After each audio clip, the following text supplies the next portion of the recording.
Sisi tumebaki nyuma sana kwa mkoa huu. Chama chetu kimeendelea kujenga uwezo kwa ajili ya vijana kuhakikisha tunasukuma chama chetu. Sisi vijana ndio nguvu kazi ya taifa na nguvu kazi ya Chama cha Mapinduzi. Hakikisheni katika shughuli mlionayo hii ya kuwa na media ambayo itawakilisha shughuli mbalimbali za chama na jumuiya ya umoja wa vijana, inalenga majukumu ya chama lakini kuibua changamoto mbalimbali ndani ya jamii inayotuzunguka katika mkoa huu. Sisi tumieni media hii katika masuala ya kuelimisha lakini kufikisha ujumbe katika maeneo mbalimbali, kwa sababu itafanya kazi ndani ya mkoa na nje ya mkoa. Si ndio jamani? Mimi nimekuwa mdau wenu sana wa maendeleo.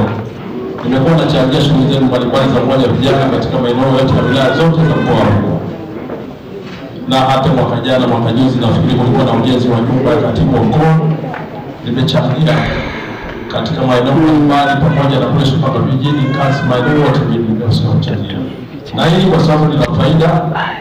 Lakini pia niombe waheshimiwa katibu na mwenyekiti wa umoja vijana mkoa kujali kutembelea maeneo yote ya wilaya. Nimejisahau sana, sisi tunatoka Kalambo lakini sio kwa tunafanya ziara katika kuhamasisha ziada tu.